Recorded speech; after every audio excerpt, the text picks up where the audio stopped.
dia, boa tarde, boa noite, boa madrugada, galera. Depende claro, do local do mundo que você está vendo esse vídeo e do horário, né, que vocês estão.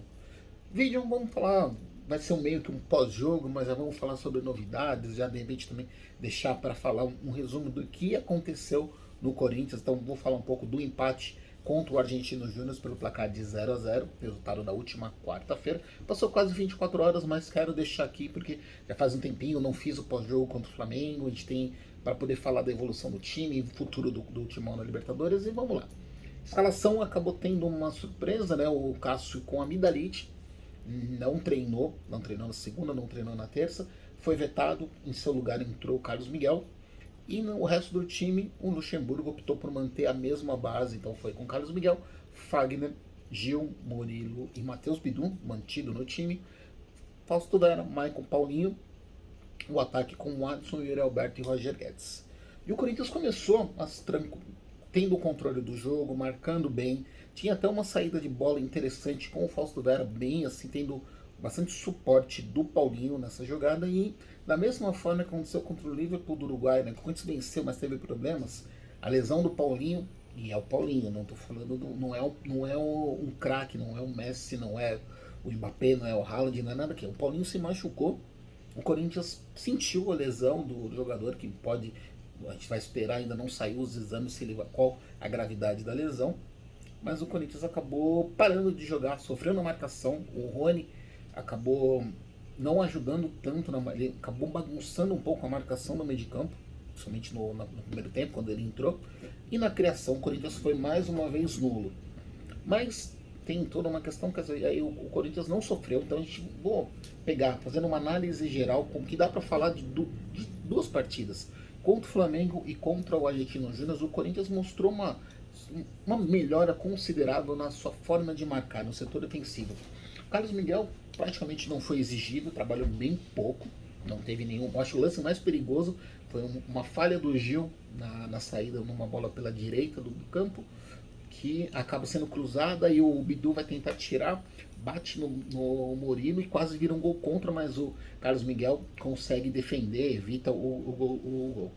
Do outro lado, o Murilo criou a melhor chance do jogo, inclusive na transmissão foi eleita a jogada da partida, né? Uma bola que ele roubada por ele. O lance vem com o Bruno Mendes jogando avançado, indo até a linha de fundo para cruzar.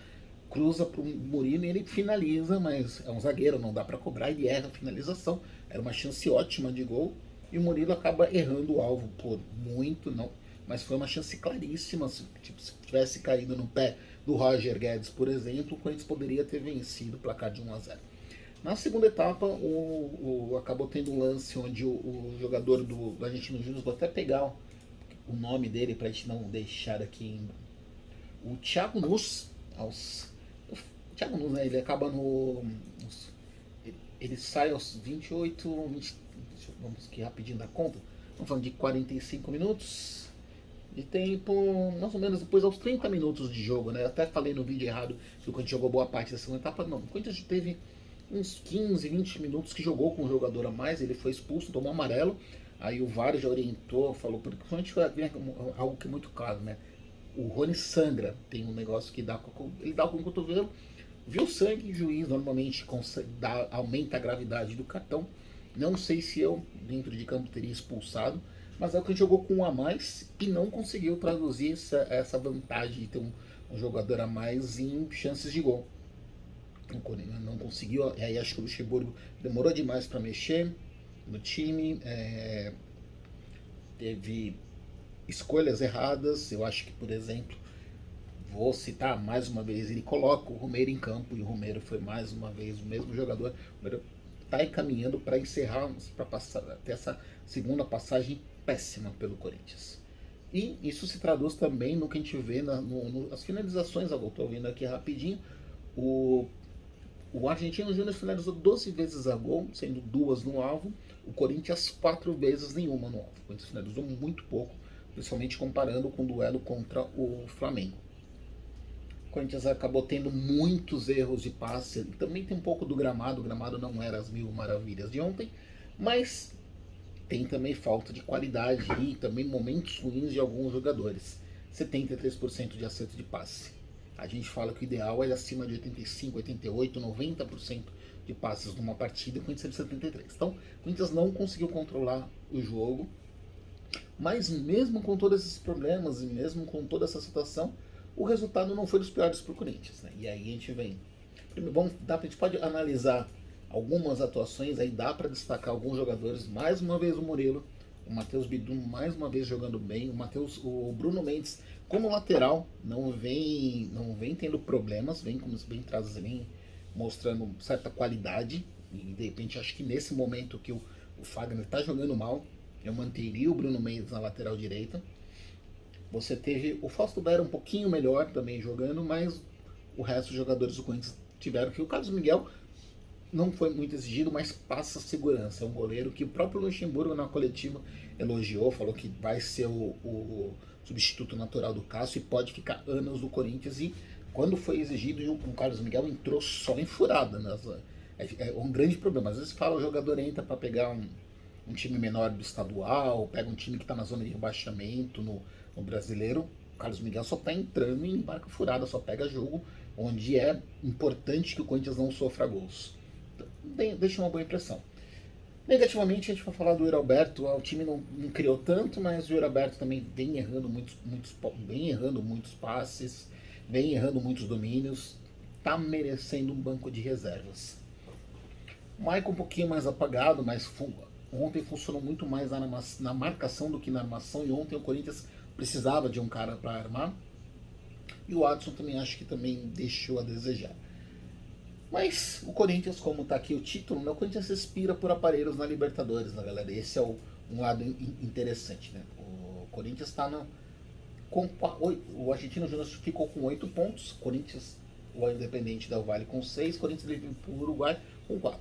E aí eu já vou dar uma cutucada, inclusive alguns colegas meus da imprensa que cravaram que o Liverpool do Uruguai não iria tirar pontos de ninguém na competição. E o Corinthians venceu o Liverpool, venceu no Uruguai. Esse mesmo Liverpool empatou com o Argentino Júnior e ganhou ontem no Del Valle. Então, assim, o Corinthians poderia ter terminado a quarta rodada com 7 pontos, com 6 pontos, ficaria um atrás do Argentino Júnior, passaria o Del Valle, ficaria na segunda posição. Com esses resultados, 8-6, o Corinthians depende apenas dele para se classificar para as fases de oitavas de final da Libertadores. Só venceu o Del Valle fora de casa. E aí tem o vencedor também, o Liverpool. Chegaria nos 10 pontos, garantiria pelo menos uma das vagas. Então, o Corinthians não se despediu da Libertadores, ainda segue respirando.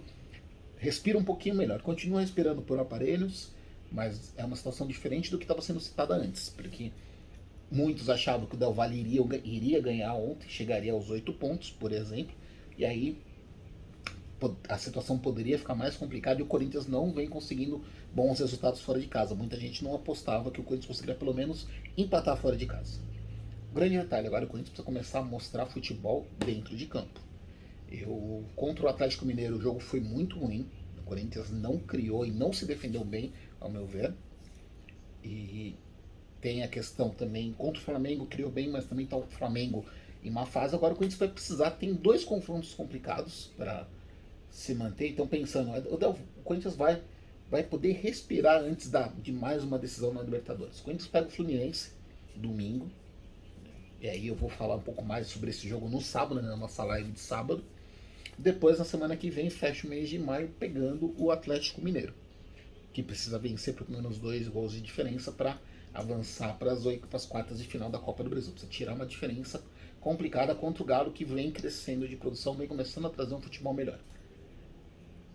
Mas um grande detalhe que a gente pode falar, o Corinthians, depois de passar pelo Atlético e depois do Del Valle, começa o mês de junho e julho com alguns duelos teoricamente mais tranquilos. Então o mês de maio foi bem complicado em termos de qualidade dos jogos. Os adversários do Corinthians também. Você está falando que pegou o Flamengo, pegou o Galo, pegou o São Paulo, teve clássico local, clássico estadual. Então o Corinthians pegou alguns jogos complicados, não está na zona de rebaixamento. Não vem, faz tempo que o último gol que a gente conseguiu fazer foi contra o São Paulo. Vem fazendo poucos gols, fez gol contra o São Paulo, mas está 3 jogos seguidos sem conseguir balançar as redes. Vem tendo problemas na parte ofensiva, na parte de criação. E é isso que o Luxemburgo precisa arrumar. Já entrando na questão, Luxemburgo eu não demitiria, eu falo com relação a você dar tempo para o técnico trabalhar. O Luxemburgo está semanas no Corinthians. O Corinthians não tem uma evolução ofensiva, mas eu acho que a defesa, que era importante, que precisa conseguir parar de tomar gol, conseguiu passar um jogo depois de muito tempo sem tomar um gol e sem ser incomodado. E contra o Flamengo também a gente viu que o Corinthians por pouco não venceu e acabou sofrendo um gol por aquele acaso, né? Teve o Léo Pereira lesionado, uma falha geral da defesa, o seu Fagner, Romero vacilam na posse de bola, o Murilo perde desatenção no final, no último lance do jogo praticamente, deixa o Léo Pereira aparecer, fazer uma movimentação para cabecear sem chances para o Cássio, mas o Corinthians poderia ter passado também, poderia estar no segundo jogo, a gente poderia estar falando de o Corinthians teve chance de vencer o Flamengo. Contra o Argentino Júnior, acho que o Corinthians não mereceu vencer, mas o empate também foi um resultado justo, acho que ele também não mereceu perder. Mas o Luxemburgo precisa começar também a achar alternativas, a achar uma forma de jogo. Não tem o Renato Augusto, tá esperando, talvez o Renato deve voltar contra o Atlético Mineiro, mas não deve jogar 90 minutos, então agora que ele tá começando a ter uma ideia defensiva e tá mantendo a mesma escalação, espero que ele mantenha, espero que o Fagner siga no banco de reservas, espero que o Fábio Santos siga no banco de reservas, que o Matheus Bidu e Fagner, Matheus Bidu e Bruno Mendes vem merecendo se titular nas laterais. O Matheus Bidu dá a posição e o Bruno Mendes improvisado tá jogando bem, inclusive consegue subir para apoiar. Não tem por que mexer nesse setor, não tem por que mexer na defesa. A questão é ajustar o ataque porque falta o Yuri Alberto numa fase, mas a bola também não chega redonda toda hora. A gente viu uma melhora nisso contra o Flamengo. E aí eu vou pegar também, quero citar de novo, né? Acho que é uma bronca minha em relação a isso, porque teve essa contratação do Romero. Do mesmo jeito que eu falo de treinador, acho que jogador também precisa de um tempo. Mas eu lembro muito bem do Romero na primeira passagem. Ele nunca foi um grande jogador. Tecnicamente, ele nunca foi um bom atacante. Uma coisa é você falar, vamos lá, o Rony, que eu defendo, que eu acho um jogador extremamente útil para marcar. O Romero é um jogador ofensivo, que tem que entrar para criar, para poder finalizar. Na época que ele se destacou no Corinthians, onde ele estava num time que estava bem encaixado, ele era o chamado assistente de lateral. Ele voltava para marcar e dava um apoio para os laterais ofensivos do Corinthians conseguirem subir para apoiar. Ele não consegue ajudar nessa parte, eu te viu contra o Flamengo, na marcação ele tá pecando, e ele, ofensivamente, ele é nulo. Ele erra lances ridículos e consegue tendo chance. Acho que minha principal bronca com o Luxemburgo é você continuar utilizando o Romero. Tem que ser, não dá. Acho que com tanto jogador da base, o Luxemburgo poderia estar priorizando por outros atletas. Eu queria ver, de repente, pode entrar o Valeta, podia estar entrando o Pedro, o Wesley que ele vem utilizando, o Matheus Araújo, tem outros jogadores que poderiam estar sendo utilizados, mas ele insiste com o Romero e é nítido. Quando o Romero entra, você sente que você fala, não vai acontecer mais nada ofensivamente, pelo menos pelo setor que ele está. Inclusive o Luxemburgo coloca o Romero para jogar pela direita, depois ele inverte o Romero para jogar, se não me engano, com o Adson antes do Wesley e tal, depois que o Wesley entra, tentar inverter lado para tentar minimizar e não acontece nada. E fechando aqui, né, a gente tem vou trazer aqui a informação, o pessoal do GE, né, do Globo Esporte, trazendo informação dessa noite de quinta-feira sobre o lateral direito Ian Couto. Praticamente eu não conheço, o jogador formado no Coritiba, está no futebol espanhol, está no Girona, é um dos possíveis alvos. A gente já falou bastante, no sábado eu também vou fazer um apanhado no mercado da bola, mas é uma posição agora que o Corinthians precisa, né? Tá claro que acho que o Fagner precisa do mínimo de uma sombra de qualidade e hoje tá merecendo o banco de reservas. Beleza, galera, do Timão é isso. Abraços.